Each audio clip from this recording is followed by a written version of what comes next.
Welcome, brave souls, to the chilling depths of horror in detail. Today we're going to share Wendigo horror stories. First story. There are more than just bears in national parks. Hey there, allow me to introduce myself as Mark. I won't specify my last name for safety reasons, but I have worked as a park ranger at Yellowstone National Park, which all of you know and have heard a lot about, especially if you live in the States. Apologies for my bad grammar. I am an immigrant that moved to the USA in 2008 from China, so my English skills would be very lacking, but I'm trying my best to share my experience in being a park ranger for 5 years.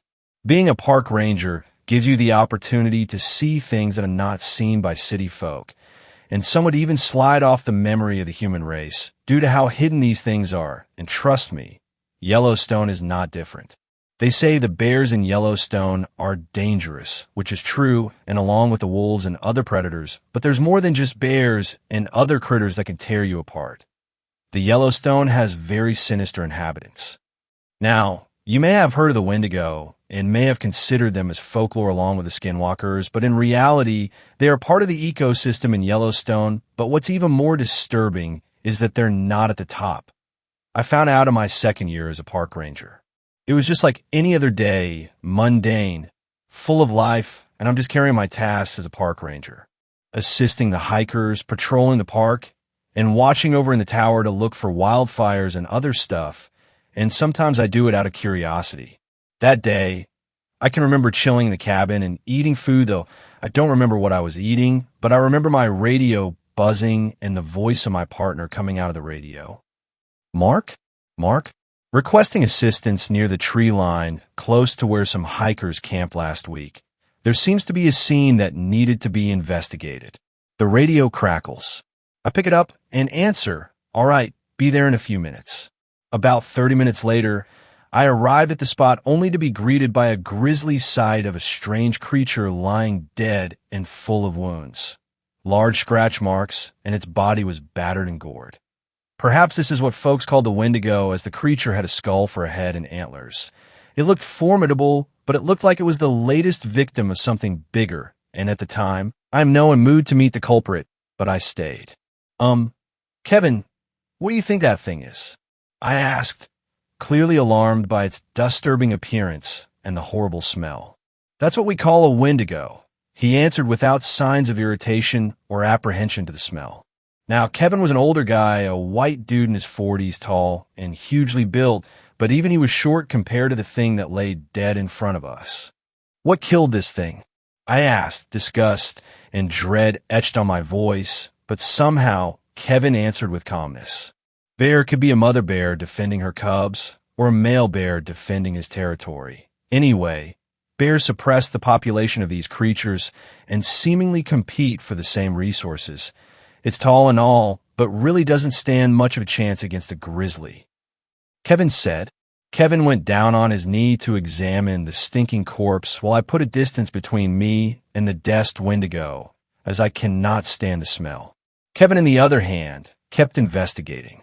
This creature seemed to have just died last night from all these injuries. It sure was a brutal way to die. Though it's good that less of these creatures exist, they really are responsible for most missing cases here in Yellowstone, Kevin said with a satisfied grin. "I just need you to help me move T-Dash. He got cut off by the rustling in the nearby trees, and we both reached for our service weapons." Growls of a bear are heard, but what came forward was no grizzly. It was even more frightening as it ran towards us. Me and Kevin knew better than to be a bear's next meal, so we both rushed to the car and drove away, but that bear was no grizzly. No, it was too tall to be one, and the snout a bit shorter. It was as tall as me when it was on all fours. Kevin drove us away, and as we were going away, the bear stopped at the carcass and tore it apart in a brutal display. I believe that was the bear that killed the Wendigo. Though it might be another bear, but that bear was huge, and it was the first time I ran into that huge bear. I still have more to share, but sleep is calling me now. I'll upload more of my experience in the future, but for the moment, can you help me with what that bear is? I've asked Kevin before, but he has no idea too. So maybe some of you have, and I would appreciate it. Second story. I'm a principal, and students keep talking about a man in the woods. I'm not sure what's going on, and I feel like I'm losing my grip on things. I'm a principal at a small elementary school in a quiet, suburban town. Recently, something strange has been happening with a few of my students, and it's got me a little unnerved. I'm hoping someone here can shed some light on it, because honestly, I'm not sure what to make of it anymore. Over the past month or so, I've had multiple kids come into my office, each with a similar story, something about a man in the woods behind the school. At first, I figured it was just kids being kids, coming up with stories to get attention or something like that. But the more I heard it, the more it started to feel strange. Here's what the kids have been telling me. They say there's a man who lives in the woods just behind the school. He's always whistling a tune, a soft, eerie sound that seems to carry through the trees, and some of them have heard the whistling on their way home. Others have said they've seen the man in the distance, standing still between the trees, watching them, but it's the details that are starting to get to me. The kids aren't just describing the man in vague terms. Some of them describe things I hate to imagine on or near school property or to any of my students outside of school. One child even mentioned that the man always says, "Come closer, I won't hurt you." I've talked to the parents about it, but they seem just as puzzled. One mother even mentioned that her child, one of the higher achieving ones, Evan, has been acting unusually paranoid, afraid to walk anywhere near the woods. His parents were convinced something happened to him, but when I pressed him about it, he just said he'd had a nightmare about the man. I chalked it up to an overactive imagination, but the more kids come to me with similar stories, the harder it is to ignore. I went into the woods myself after school one day to make sure nothing was going on. I figured if there was anyone out there, I'd put an end to it and just tell them to stay away from the school grounds and keep their distance from the kids. I walked into the woods for a good while. I didn't hear anything unusual, no whistling, no movement. I made sure to take a good look around, even went as far as the old boundary fence, and there was nothing, no sign of anyone. But then, just as I was turning to head back, I heard it, a faint whistle, barely audible over the rustling of the trees. I figured it was just the wind at first, but it wasn't. It was too deliberate, too rhythmic. It stopped just as suddenly as it started. I was already out of the woods and back to my car by then, but I couldn't shake the feeling that something was off. I know it sounds crazy. I know. But after everything the kids have been saying, and now this strange sound in the woods, I can't help but wonder if something is going on that I'm missing. Anyway, I'm just reaching out to see if anyone here has ever heard of anything like this before. Is it just kids with wild imaginations? Or is there something more to this than I'm understanding? Should I be concerned? Third story. The Wendigo is real. Hear me out, this isn't a fictional story.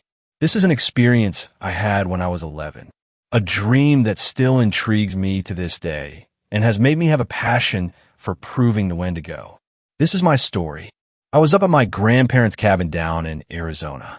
Surrounding the cabin was a mix of desert landscape and lakes with pine trees surrounding. It was beautiful but strange. I would always take hikes by myself with a .22 caliber hunting rifle. I would start by hopping on the back of an ATV and finding a nice stream to hike up. It was always fun for me, and I loved the peace and quiet. Yet, all of this beauty had something dark amidst it. It was night, and I could hear the coyotes howling and the screech of mountain lions in the night. I was sitting on the porch in a rocking chair brandishing my .22 caliber. I was tired and laid it down. I started to just rock in a chair. I didn't want to fall asleep outside, so I went back in and plopped myself on the couch. I began to doze off. A dream was awaiting me. I was in the rocking chair again. I just kept rocking and wouldn't move an inch. All I did was stare into the darkness that lay in front of me. There was a sound in the woods. I could hear the crunching of sticks. The sound only grew closer and closer. A misty fog started to seep onto the porch. I felt paralyzed, unable to move a single muscle. I was frightened at this point. I could now make out a loud breathing and grunting. Then I saw it. Staring at me on 2 feet was a thing that looked like a deer decaying. Its skull was exposed, and it had what looked like moss hanging from the antlers. Its whole body was rotten, and I could feel its breath on me. Then I woke up. After years went by, I would have that dream come back and back to me. I felt like there was something more to it. Usually, we brush bad dreams aside, yet this again seemed like more than a bad dream. One day I was watching YouTube and I saw a video. It was called Cabin Fever. I was in shock when a drawing came up of what I saw in that dream. I learned of its name, the Wendigo. Never before had I heard of it or seen anything of the like. Still to this day, I search for more answers. Sometimes I even have the same recurring dream. I feel like I'm persuaded to find the truth about whatever the Wendigo is. I almost feel as if I am connected in some way to it. Maybe I am crazy or something, but I just will always feel like there was more to this. Fourth story. I went camping with my friends. Something is really wrong. 3 years ago, my friends and I decided we would all go on a fun camping trip for the weekend. Like most friend groups, we had a group chat where we discussed plans and other random topics. Typically, our plans were made last minute. Somehow, planning ahead never worked out for any of us. Ironically, the more spontaneous the plan, the more likely it was to actually happen. So you can imagine my surprise when we managed to plan a camping trip in advance, and it actually worked out. All of our parents said yes, and no one had any games or school commitments to worry about. We scheduled the trip for a Friday evening, planning to spend the whole weekend outdoors. When Friday finally came, we were all excited. Some of my friends brought tents and fire-starting gear, while others packed safety equipment, just in case. The only downside? We had to hike a trail to reach the campsite. I had work that night, so I was the last one to start the hike. I got off at 8:30 p.m. and made it to the trailhead by 8:50. The hike would take an hour at most. Keep in mind, I lived in Colorado, so wildlife was always something I had to watch out for. But little did I know, wildlife would end up being the least of my concerns. As I started along the trail, my mind began to race. I'd always been someone who overthought everything. My thoughts spiraled.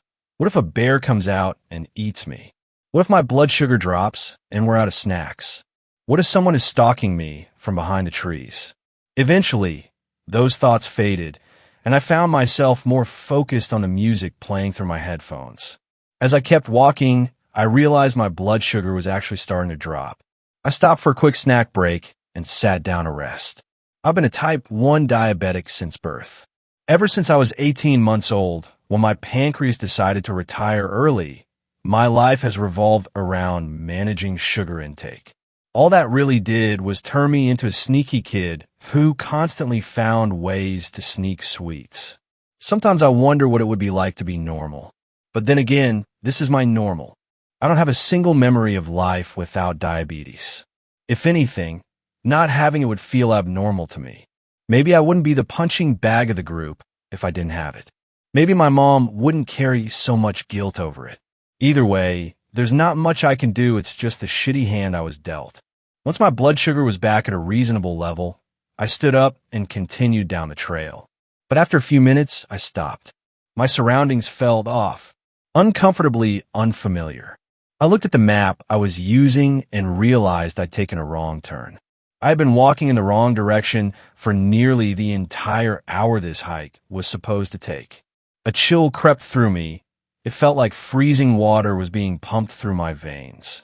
My mouth went dry, and my heart pounded so hard I could feel in my head. Okay, this isn't a big deal. I muttered to myself, trying to stay calm. I just walked back until I reached the point where I went off course, then take the right path. But deep down, I was panicking and I didn't even know why. It wasn't just that I was lost. Something about that one wrong turn felt wrong in a way I couldn't explain, like it had set something in motion. As I retraced my steps, a strange paranoia crept over me. I started walking more quietly. I pulled out my headphones and tried to suppress every sound I made, moving quickly but silently like something might be listening.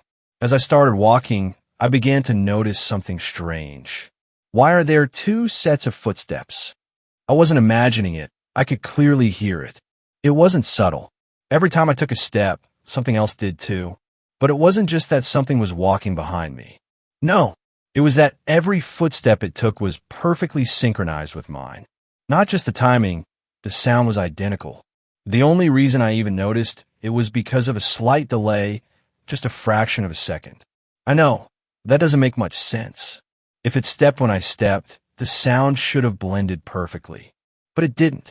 I could hear the echo of it, like a mirrored version of my own movement, just a half beat behind. I started counting each of my steps and each of the ones I heard. It wasn't the idea that someone might be there that scared the shit out of me. No, it was the realization that something was there copying me. Perfectly. That's not something a person can do. No human can replicate another person's footsteps exactly. Not down to the sound, weight, and rhythm with 100% accuracy. Most people, when they think they're being followed, will call out, ask who's there, or maybe even run. They'll make it obvious that they know. I wasn't going to do that. I decided to play it smart. Act clueless. The plan was simple. Keep calm, walk like everything was fine, and the moment I reached the parking lot, run to my car, lock the doors, and get the hell out of there. I started texting my friends about what was happening. None of them took it seriously at first. One of them even joked, record it. So I did. Surprisingly, the recording made it clearer. You could hear it, the sound of multiple footsteps, perfectly synchronized, but with that strange delay. The second they heard it, the tone shifted. Suddenly, they were asking real questions. Where are you? How close are you to the campsite? I told them my plan. Then I shut off my phone. I wanted to seem unaware, but not vulnerable. That's when I think it started to get impatient. The footsteps weren't perfectly in sync anymore. They were slipping, getting sloppy. Now anyone could have heard it. It wasn't subtle anymore. At first, I couldn't figure out why it was giving up the illusion. Then it hit me. It wants me to know it's there. Now I had two options. Stick to the plan and keep walking, or abandon it and run in a different direction. Option 2 became the obvious choice real fast. The footsteps started to charge. I don't even have words for how fast they moved. Unreal, like something out of a nightmare. But the worst part? They weren't behind me. They were in front of me. This entire fucking time, I had been walking toward it. I never saw it. It was too dark. But I heard it running straight at me with that impossible, inhuman speed. And that's when the real fear hit me. I can't even begin to describe the fear I felt. It wasn't just the kind that makes your heart race. This was deeper, primal. My chest tightened so hard it felt like my ribs were closing in on my lungs. My heartbeat wasn't just pounding, it was slamming like it was trying to break free from my chest. Every beat hurt. My skin went cold and clammy, like all the warmth in my body had been sucked out through my face. It felt hollow, like my skull was trying to collapse in on itself. My mouth was so dry it felt like sandpaper, like I hadn't had water in days. Even my thoughts weren't normal. They didn't come in words anymore, just sharp flashes of panic, like alarm bells going off in a language I didn't understand. This wasn't just fear. This was my body reacting like it knew something was wrong, something it couldn't see but felt. I bolted off the trail and into the woods. There was no way I could outrun this thing in a straight line. Whatever it was too fast. I ducked between trees and ran in every direction I could, desperate to break its line of sight. I don't know how long I ran. Minutes? Hours? My lungs were on fire, every breath a knife in my chest. I finally stopped when I realized the footsteps were gone. But so was the trail. I had run so far, turned so many times, I couldn't tell where I came from. And to make things worse, it was dark. Not just can't read my phone dark. I mean pitch black. I couldn't even see 2 feet in front of me. I reached for my flashlight. Just as my fingers brushed the switch, something stopped me. Not a feeling, an instinct. It was deeper than thought. Something primal, ancient. A survival reflex that didn't feel like it came from me. Then I heard it. A voice in my head. One I wasn't in control of. Don't. I froze. I don't know why, but I knew if I turned on that flashlight, I'd die. Move, it said. So I did. I walked forward, straight ahead, for what felt like minutes, hands out, blind. Stop. I obeyed. My body wasn't mine anymore. I was just following orders. Silence. Then the voice returned, louder this time. Hide. My stomach dropped. Hide? What do you mean? I couldn't see anything. How was I supposed to hide in a forest I couldn't even see? HIDE. The voice repeated sharper, more urgent. And that's when I knew, whatever had been chasing me, it wasn't done yet. It was close. My gut was right. I heard footsteps again. I dropped to the ground and pressed myself behind the largest tree I could find, heart hammering, breath shallow. I didn't move, didn't blink. A horrible thought crept into my mind. What if it's a Wendigo or a skinwalker? It didn't seem that far-fetched. I do live in Colorado. The idea only made the crushing sense of dread worse. I heard it begin to circle. Its steps were slow, deliberate, like it knew. Are you in? The voice in my head, loud, sudden, panicked. It caught me off guard. I barely had time to register what it said before I heard it, the footsteps charging straight toward me. It found me. I ran. I zigzagged wildly, cutting through trees, not caring which direction I went, just moving fast and erratic. I ran until my legs burned and my lungs begged for air. Then I stopped. I collapsed to the ground, crouched behind a thick brush, too exhausted to go any further.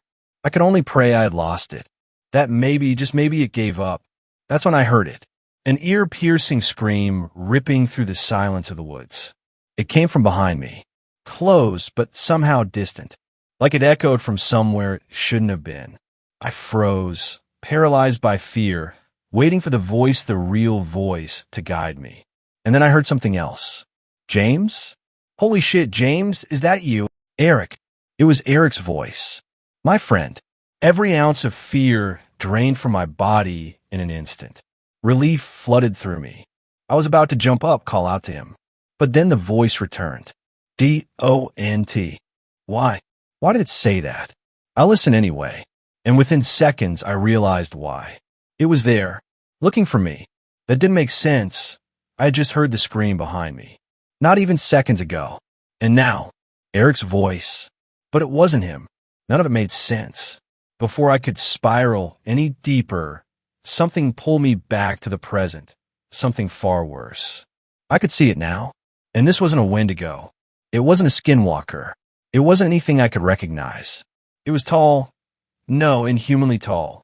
Its limbs stretched so far they nearly touched the ground, and its fingers dragged through the dirt with each movement. The nails. God, the nails. They were long, jagged, soaked in something dark blood, maybe, and they weren't just sharp. They looked designed to tear through flesh. But the worst part? I couldn't even see its face. It was so tall, its upper half disappeared into the tree canopy. Its torso was skeletal, thin, bony, and its skin had the texture and color of bark, almost perfectly camouflaged in the night. I began to inch away, slow and silent. But then, snap, a twig underfoot. It heard it. No, it reacted to it. Instantly. It didn't turn like a person. It didn't move naturally. Its entire body stopped, frozen mid-step, and then just its neck turned. Long. So disturbingly long. It peered down at me. The rest of its body didn't move, only the neck twisting at an unnatural angle. I didn't wait. I didn't want to see its face. I ran.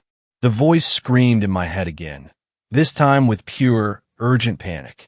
Run. The footsteps came fast, too fast. They didn't sound like running. They sounded like something charging through the woods, tearing through branches, eating the distance between us like nothing. It roared. But the sound, it wasn't the scream I heard earlier. This time, the voice in my head started shouting commands. Left, right, faster, slower. I followed them blindly. My feet pounded the ground, lungs burning, vision blurring. I didn't know where I was going. I just knew I had to keep moving. Then, stop. I collapsed behind a fallen log, gasping, body trembling, and for the first time I realized it was gone. Somehow, the thing was no longer chasing me. Quiet, the voice whispered. I obeyed. Not a sound, not a breath too loud. Then another word. Snack. And that's when I understood. My blood sugar, the running, the fear, the adrenaline. It had drained me completely. I was crashing, and if I didn't eat something soon, I wasn't going to survive, even if the monster didn't get to me first. I pulled out a candy bar and began eating as quietly as possible. It had been a good 15 minutes. The voice had gone silent, and everything around me was dead quiet. Not peaceful, not still, just wrong. I tried to reassure myself that I was going to make it out alive. But no matter what I told myself, I couldn't shake the feeling. I couldn't calm down, because in my gut, I knew this only ended one way. Listen, the voice returned, cutting through the silence like a blade. I listened, and then I heard it. James. The voice was uncanny. Have you ever watched the Mandela Catalog? It sounded exactly like that, like a warped imitation of a real voice, stretched and hollow, echoing from something that wasn't human and never had been. Turn around. I turned, and standing there was a humanoid figure. But it wasn't human. Its left arm was half missing, torn away, bone exposed.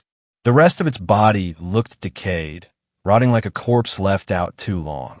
And its proportions off. Some of its limbs were too long, others grotesquely swollen or twisted.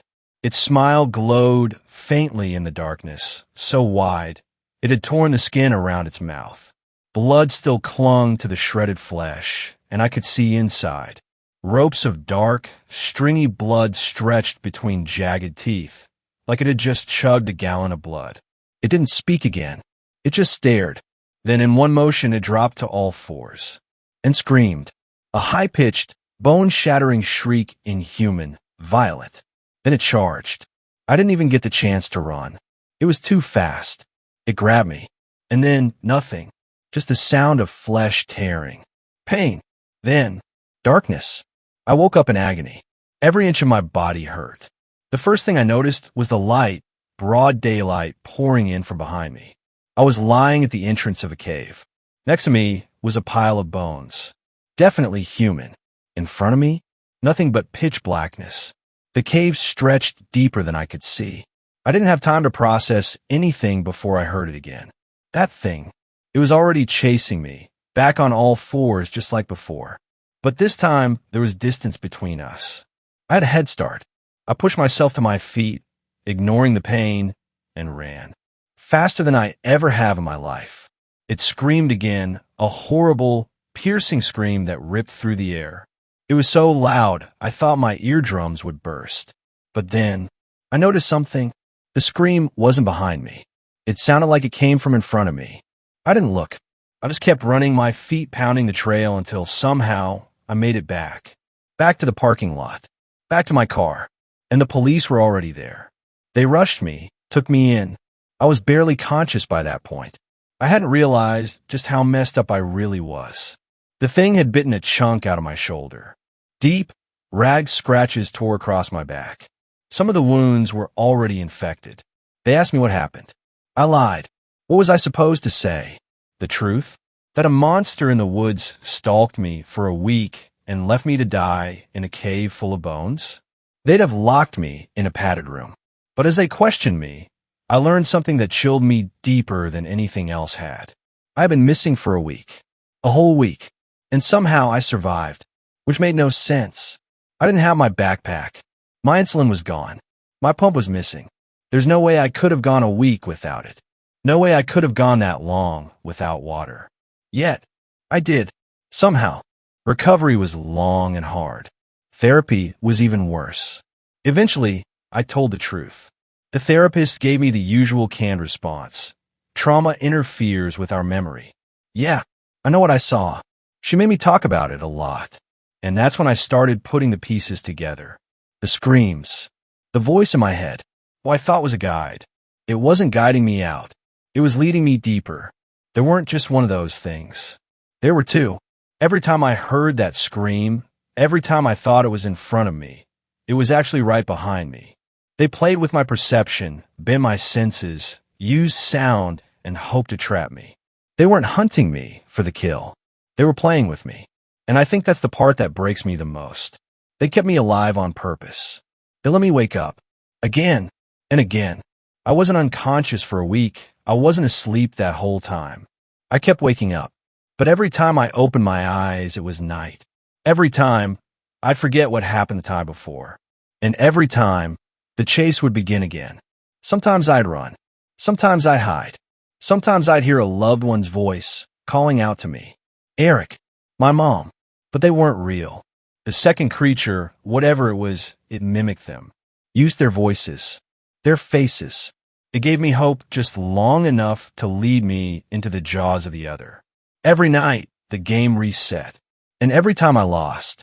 I know this now because the memories are coming back. Slowly. In flashes. In dreams. I wasn't asleep for a week. I woke up 7 times. 7 nights. 7 rounds of fear, pain, and false hope. I even went into the cave. The same one it always came out of. I think I lived in it for some of those nights. The memories are still blurry, but here's what haunts me the most. Why was the last time different? Why did I wake up in daylight? Why was that the only time I made it out? I ran 10 minutes from the cave to the trail. That's far, but not far enough to explain why the pattern broke. It doesn't make sense. And maybe it's not supposed to. Some things are random for a reason. Some horrors don't follow rules. This is just what I remember, my perspective. But I know one thing for sure. It's over now. And I'm never going camping again. No, I'm never going near the woods again. 5th story. If you hear a baby crying in the woods, don't follow it, pictures included. Last Friday, I was driving on a windy back road in the mountains of rural Utah. I was around 10 miles from the nearest town when my engine died. I pulled out my phone to look at the map. There was no service, but I downloaded a map of the area just in case. I saw that if I followed the road, it was a 10-mile walk that wound back and forth along some back roads. I didn't like that idea very much. I also saw that the town was actually only 2 miles away as the crow flies. In a direct line from me, I just have to climb a little bit to cut my journey down. I shot a look up the mountain, left a note on my car saying what I was doing, and set off through the brush. That part of Utah didn't have much underbrush, just some scraggly bushes and the occasional tree clinging to life in the dry soil. I was making good time, and soon had shut off my phone's light to rely on the moon, which was a bright pearl in the sky. When my eyes had adjusted, it was almost like walking around in the daytime. The valley extended for dozens of miles to my right, and the weather was only slightly chilly with the wind. That was when I heard a baby's cry, low on the wind. It was far off in the distance to my left, slightly higher up the slope. I paused, listening hard. It came again, unmistakably the pinched short cry of a newborn infant. I paused for a moment before heading in the direction of the call. There was no one around for miles, and now there's this kid? After a few minutes of walking, I stumbled across what had to have been a 100-year-old cemetery. There were no headstones, just rocks marking the spots where the people must have been buried. I couldn't hear any more crying. I took a short video walking around the cemetery, which you can see here. I put my phone away in my back pocket, listening hard for the kid. I figure it must have been an animal.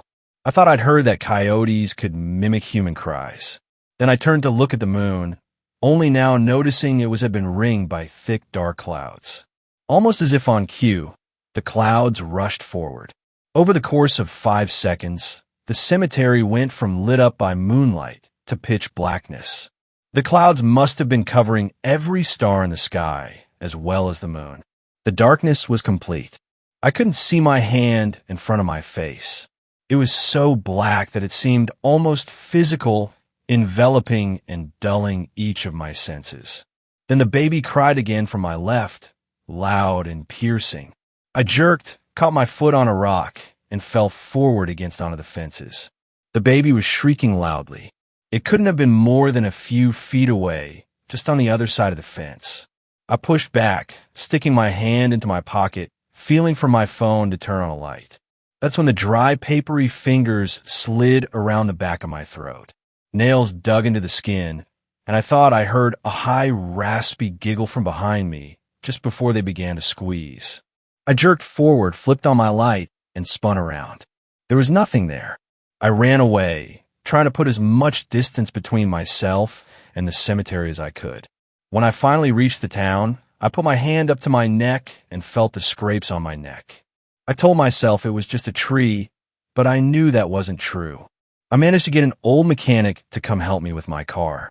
On the way back, I asked him a question about a cemetery up in the hills. He stiffened, looked at me, and said, "We don't go up there. We know better." Sixth story. Wendigo Encounter. I'm not sure if this is the right place to post this, but I'm scared shitless.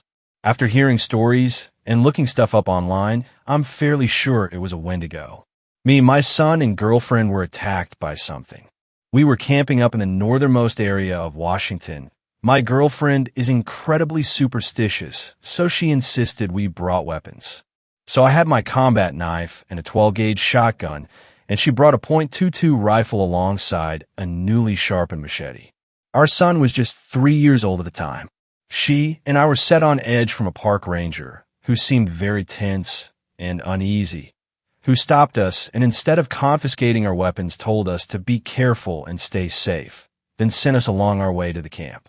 When we got there, we were informed that several visitors had spoken about some unnatural noises and a pale creature that would mimic voices and sounds of people who weren't talking or seeming to be distracted.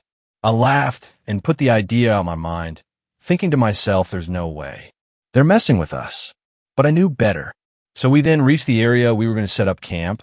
We immediately got a fire ready to light and set up our tent and bags. I fed my son as my girlfriend ate a snack. We decided to get a lay of the area, so me and my girlfriend hiked around for about an hour or so. I had one of those baby-carrying backpacks and my son started to get real heavy. Everything seemed normal until I saw something down the almost path we were on.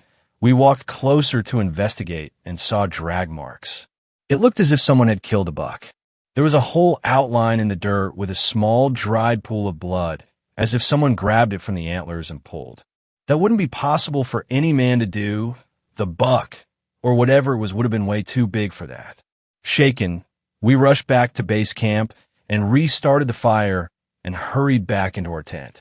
Too afraid to leave since it was dusk by now, we stayed inside the tent, and my girlfriend put our son to bed. Eventually, probably from the exhaustion of fright, we fell asleep. What must have been hours later, I awoke to a faint rasping sound that sounded like a child crying. I gazed outside in confusion and saw the outline of a creature that seemed to be a buck, standing over something. It seemed to be about 20 feet away, but at a closer glance had unnaturally long limbs for a buck and was eerily tall. In sudden fear, I unloaded 2 shots into the creature and heard a loud, blood-curdling cry. My girlfriend awoke screaming to the shots I had fired as I tried to explain what I had heard. To my surprise, the animal hadn't moved an inch. Then I noticed the stains on the side of the animal. It looked like blood was running down the edge, and lots of it. It stared at me deep into my eyes as I became petrified with fear. A sinister feeling of dread fell over me, as if it knew I couldn't move. I thought to myself, what if it starts to bolt towards us? Just then, this tall, decrepit, demonic thing seemed to whisper something. I couldn't exactly tell what it was saying, but it seemed to have said, "I need more children." My girlfriend screamed, asking where her son was. We blacked out. In the morning, we awoke to park rangers at our campsite. We didn't see our son anywhere. We told the rangers that he was missing, and they started a search party. I explained what had happened, and strangely, they seemed to believe it. The one who seemed to be older by at least a decade pulled along the one we met earlier and whispered in his ear. I only heard a single line, and I'm not even sure if what I heard was correct. It sounded like he said, "It's getting bolder." They didn't seem to want us by ourselves, so they waited with us while they continued the search. We stayed in a log cabin for 3 days with a forest ranger, when suddenly some rangers came into the cabin saying they couldn't find our son. My girlfriend starts to sob. I start to hate myself thinking that I could have done something if I wasn't frozen in fear. We rushed outside only to find some injured and frightened police officials. The rangers wouldn't tell us anything of what happened or what they saw, or why the cops were scared shitless. All we know is that we don't have a son anymore. God help whoever goes into that forest next. And please, please don't bring your kids with you. Seventh story. The thing in the woods took another kid. I tried to tell them it was a mistake to reopen. I told them what I saw all those years ago, but they didn't believe me then, so why would they now? Camp Soleil, changing the name for obvious reasons, is a camp in a small town that was made for rich, troubled kids. Your kid keeps leaving flaming bags of shit on the neighbor's porch? Send them to Camp Soleil, where they will make crafts and become little angels. Sounds like bullshit, right? It is. They come to camp and clean commodes and run until they are so miserable they don't feel like being the little devils they were. The camp is very hush-hush, only locals really know about. They get campers through the wealthy and well-connected sharing info with each other. Rarely they will accept locals. That's how I wound up there 11 years ago. My parents never really loved me. They mainly just tolerated me. That is, until I started acting out by throwing bricks through windows and robbing stores when I was 12. My dad grew up with the police chief, which kept me out of juvie, but the chief recommended I go to summer camp. My parents were happy to get rid of me. We were dirt poor, so I can only assume my mom blew the camp director to secure me a spot. I was glad, though. I would have done anything to get away from the yelling and fighting that kept me awake most nights. I soon wish I was back home. As soon as the bus stopped, we ran up the trail that stretched on for what had to be a mile while carrying all of our belongings. We stopped and got sorted to cabins, then began washing our dorms and showers with toothbrushes and sponges. At dinner, I made my friends with Devin. His parents were in the entertainment industry, producers or writers or something. He was funny and kind. Devin didn't belong there. His relationship with his parents was similar to mine, except he never really talked to them at all. He was mainly raised by his nanny, Susie, whom he loved like a mother. He only got sent there because his parents wanted to send him to a camp, and some of their rich friends recommended this one. I hope they rot in hell for that. Camp was like this most days: run, clean, cook, eat, sleep, repeat. Saturdays were free, though. They pretty much let us do whatever without any observation. Devin and I were like glue, inseparable. We would explore the woods and began to notice strange things. We would hear people talking, but never see them. We would find what looked like bones and sticks making ornaments in trees. I know this sounds like cliché horror, but we honestly thought it was other campers playing pranks. Until the night Devin died. We went exploring that Saturday, as usual, when we heard the voices. We decided we would prank the pranksters this time. The hunters becoming the hunted, as Devin put it. So, we followed the voices, which were so faint and whispery that we couldn't make out what they were saying clearly. We reached a clearing, and suddenly it seemed as though the voices were all around us. Devin wanted to run. I should have listened to him, but I still hadn't had that badass mentality that Camp Soleil was trying to break inside of me. I thought if it was little rich pricks playing a joke, Devin and I could whip all of their asses. Then the whispers became clearer. They were saying, "Come here, little one, and feed the lost one, and break them." There was more, but I can't remember. I was getting pretty freaked out at this point. Then we heard something crashing towards us through the woods. I listened to Devin this time. We ran through the woods, but now the voices were following and getting louder. Their voices. They sounded like my parents, telling me they hated me, that I was a mistake. I was crying. It's things I knew they felt, but they had never told me. Suddenly I was grabbed, and Devin was trying to get me to climb a tree. He was following, but I was slow. I couldn't collect myself enough to climb faster. I was a gutless, blubbering coward. The voices were closing in, and Devin told me to keep climbing. He dropped down and ran and hid under a fallen tree. The voices got closer and closer until it all stopped. I sat there for what was probably 30 minutes, quietly crying and looking around for what was chasing us. Devin stayed under the tree. As I slowly began to collect myself, I looked around and saw that we were by the lake. It was nearly dark, and the lake was about a 5-minute walk from the cabins. I tried to whisper shout at Devin that we needed to leave. He slowly came out and looked around. I started to climb down the tree when I froze. Devin called a female voice. Susie? Is that you?" Devin replied. I tried to tell him to hush and hide, but the voice was growing louder. "Devin, honey, stay where you are. I've come to take you home. They said you were a lost one. I have a home for you." There was something chasing us. I was so scared. I want to go home, Devin responded through tears. I should have been brave. I should have stopped him, grabbed him, and ran. Something, but I was paralyzed by my fear. What came out of the woods was a 7 feet tall, slender, with slimy gray skin in some places, fur in others, and human hair in yet other places. Its limbs were disproportionate and long, one arm ending in a stump and the other in a large hand with long razor-sharp nails. Its head sprouted the antlers of a deer and the horns of a bull. It was beautiful and ugly. I was drawn to it and terrified all at once. Devin just stood there smiling. I missed you so much, Susie, he said as he rushed to hug the creature. The beautiful voice turned to a rasp similar to a fork on a plate as it screamed, "Welcome home, lost one," before effortlessly lifting my friend in the air and ripping his torso from his legs. The last thing I saw before falling from the tree was the creature lifting Devin's poor lifeless body to its mouth. Then everything turned black. They said I got lost in the woods, fell, and got concussed.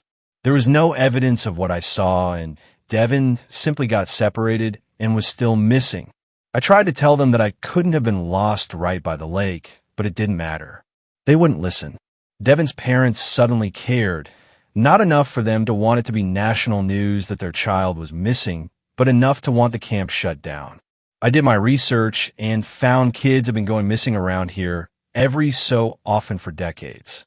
The number spiked once Camp Soleil opened and dropped after it closed. Someone is hiding something. How has none of this made headlines? I know that thing took that kid. This time I'm doing something.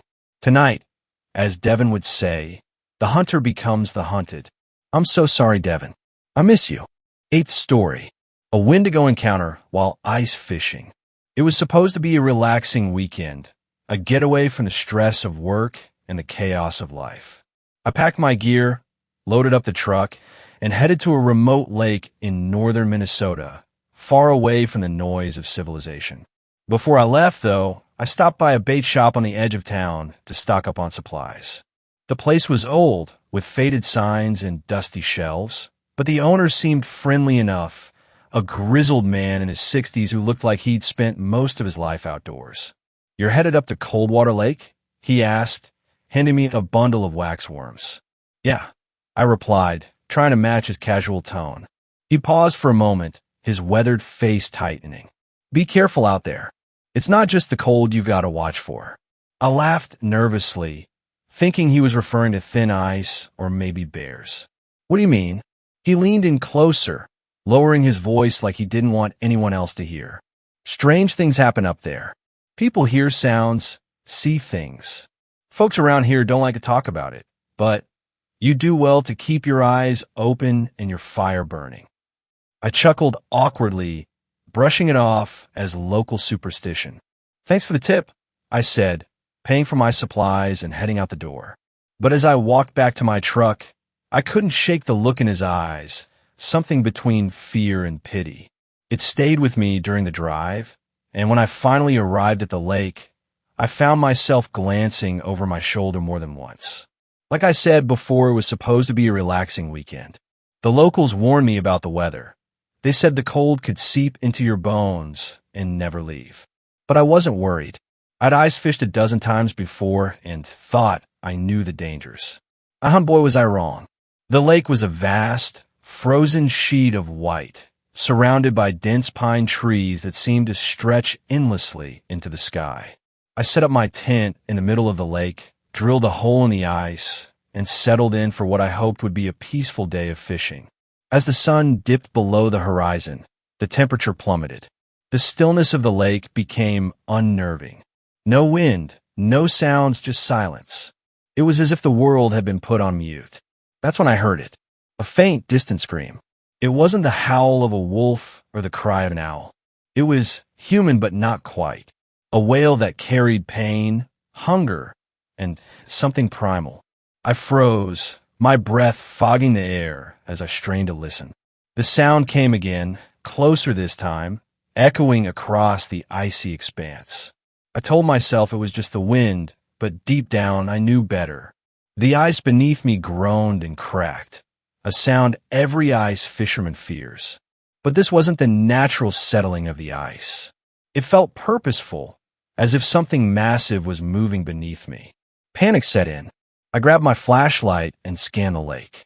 That's when I saw it. At the edge of the trees, a figure stood, tall and impossibly thin. Its eyes glowed like embers in the darkness, piercing through the shadows and locking onto me. Antlers jutted from its head, twisted and jagged, and its skeletal face was stretched into a horrific grin. It stepped onto the ice with unnatural grace, its long, clawed hands dragging against the surface. The scream came again, but this time it was in my head, a deafening roar that filled my mind with images of starvation, death, and despair. I scrambled to pack my gear, my hands shaking so badly I could barely zip my bag.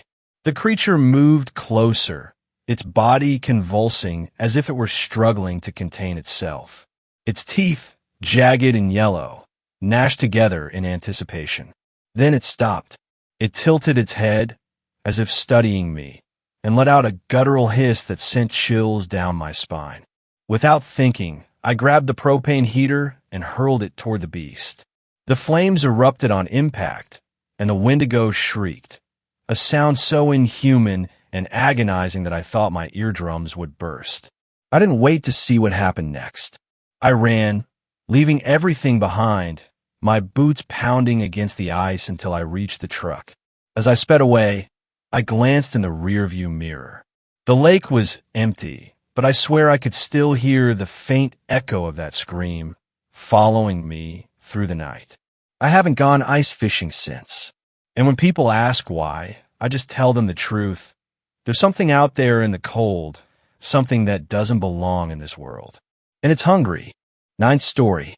I don't know if anyone else in the country has seen something like it, but the area I live has a bunch of not deer.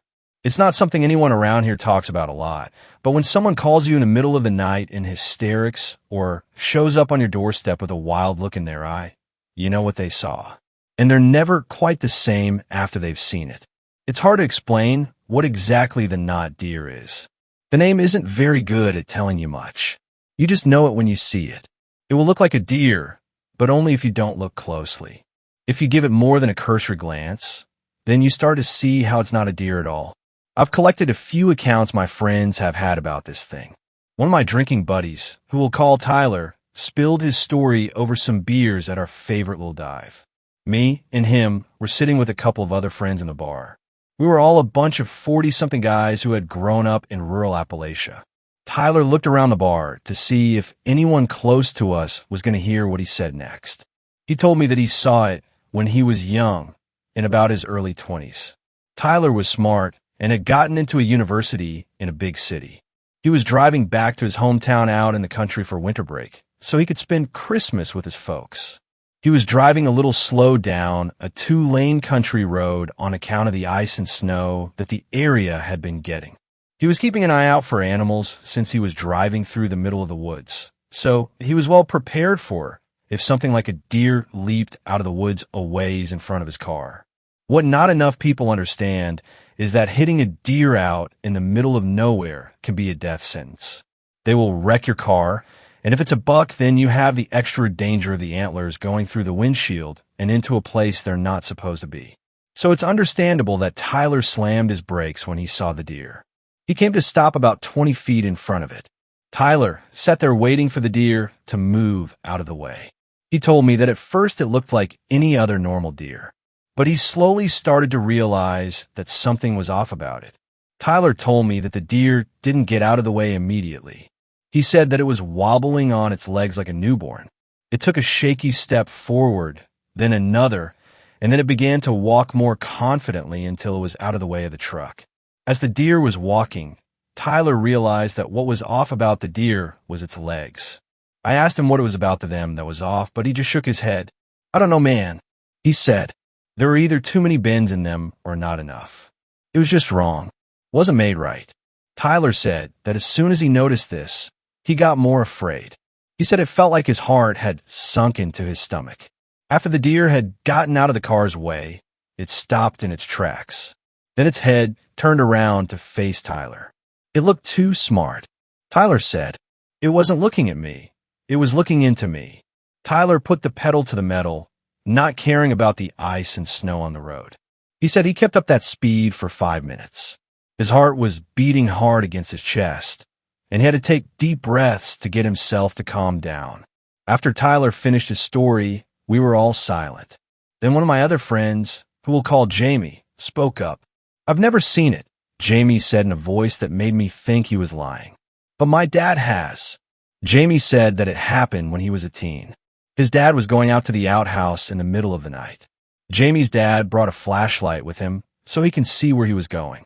He got from the house to the outhouse just fine, but when he was walking from the outhouse back to the house, he shined a flashlight into the nearby tree line. Standing just at the edge of the tree line was a deer. The deer's eyes reflected the light of the flashlight back at Jamie's dad, making it appear as though the deer's eyes were glowing. It's something that happens with all deer and all lights, but it can still be unnerving. The deer ran off after a few seconds. Jamie's dad started walking back towards the house when he heard a rustling in the trees. He shone the flashlight at the tree line again. According to Jamie's dad, there were deer standing about 5 feet apart from each other up and down the tree line. They were standing still, just looking at him. Jamie's dad got spooked and booked it back to the house. The next morning, Jamie and his dad had to drive into town for supplies. His dad told Jamie all about what happened during the drive. But Jamie said as he told the story, his dad seemed to get more unnerved, more scared. When he got to the part with all the deer standing in line, he paused. Something about those deer wasn't right. Besides the obvious, Jamie's dad was silent for a bit before he said, "It was the eyes. They didn't glow. And their faces, they were wrong. Didn't look like a deer's." "What do you mean?" Jamie had asked his dad. "It was like someone had to make a deer's face from memory, and then you stuck it on an actual deer's body." Jamie's dad was silent for a while after that. It was only when they pulled into the store in town that Jamie's dad spoke up again. "Jamie, I'm starting to think what I saw weren't deer at all." Once again, our group of friends was silent. We drank our beers for a while. Then Kyle spoke up. "I got a story." Kyle was a laid-back guy, never really partied, never complained about his job, and was never really one to strike up the conversation. He was usually the proverbial third wheel in a group. Kyle said this happened maybe 3 years ago. He ran a hardware store in town that had fallen on rough times. He decided to travel into the city to go to a business seminar being given by one of those so-called gurus to try and get his store out of the red. He was driving on a country road towards the city when the deer ran out of the woods and in front of the car. Kyle slammed the brakes and was able to stop before he hit the deer. The deer swiveled its head around to face Kyle. Kyle said, "It was like Tyler said. It wasn't looking at me, it was looking into me." Kyle just sat there looking at the thing, waiting for it to get a whiff of the smell of the truck or him and run off. But instead, it walked up to the car. It raised its front legs and planted its hooves on the hood of Kyle's truck. The deer just stayed there, towering over Kyle. It looked down at him, staring at him straight into his eyes. Its breathing was real heavy and raspy. Kyle said, "Sounded phlegmy too, like it was trying to couch something up. It was terrible. My heart went in my throat. I just felt like something was going to happen if I just stayed there. So I did what I had to." Kyle said he pressed down on the accelerator. The deer lost its balance and went under the truck. The truck bucked and rocked as it rolled over the deer's body. Once it was up and over, Kyle slammed the accelerator and tried to drive away as quickly as he could. As he was driving away, Kyle looked into his rear view. He could see the deer shaking, but it managed to stand back up, on its hind legs. If you're ever driving through the eastern part of the country on an isolated road, keep an eye out for these things. They're a part of the forest here, and they won't mess with you if you don't mess with them. 10th story. There's something wrong with the deer in my yard. It's just standing in my backyard right now. See, I have a window that looks right out into it, and the weird thing isn't the deer itself. I mean, this deer is weird, but the fact that there is deer in town here isn't weird at all. I live in a small town in Montana, And recently, the population of deer has basically exploded locally. They're everywhere. You can't go for a walk anymore without spotting up to 20 of the damn things, and the town is barely a mile from end to end. This thing, though, I don't know if anyone else has seen it, but me, and that's terrifying. I was just browsing the internet, listening to true crime shit on YouTube, while I wonder traded Pokemon, because what else does a person stuck in Podunk do but try to forget their. My cat was curled up at the foot of my bed sleeping, and I was ready for a night of bland nothingness that I was used to. It's quiet here. No traffic past 8 p.m., let alone when it's dark. So when I heard this scream, it really caught my attention. It was distorted somehow, like someone screaming through a filter or underwater, but it wasn't quiet for it. It was loud, and my cat woke up instantly and jumped off the bed with all his fur on end. I don't know where he went, to hide probably. He tore out of my room like a bat out of hell, and I just sat there in silence, half thinking that I'd somehow imagined it, despite my cat's reaction being quite contrary. Okay, let's be rational about this. Something just screamed. Really loud. Just look out the window, right? I can't explain why, but I was terrified to look out there. The mere thought made me feel sick to my stomach. My bed is situated so that it's right in front of the window, and I felt like something was watching me, waiting for some kind of reaction to what I'd heard. But that's stupid, right? Someone could have been hurt after all. I mean, I lived in a small town.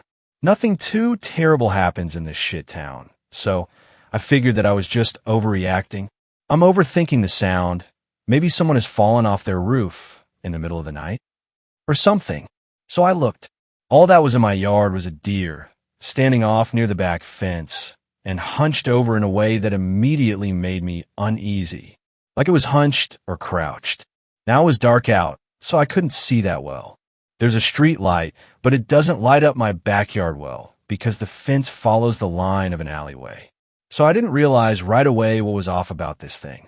It was standing really still, and I was wondering if it also heard the sound too when it shifted very slowly forward, like it was creeping onto the edge of the house. And that's when I realized what was absolutely messed about this thing. It wasn't on all fours. It was hunched over, so I couldn't spot it right away when it wasn't moving, but the thing was bipedal. Somehow it was walking just on its two hind legs. I can't explain it, but there was so much wrongness about the way it walked. A jerking, hilting step that drew it closer to the window. It was like it could somehow sense that I was watching it. No, not sense, it could see. Its face was turned toward me, and though it was too dark for me to see it well, I swear to God it was keeping eye contact with me. I noped out then, pulled the curtains shut, and have frantically moved my bed to the other side of the room. The doors are locked. I've double-checked, triple-checked. The windows are all shut, but God, I can't shake the feeling that this thing can somehow see me still.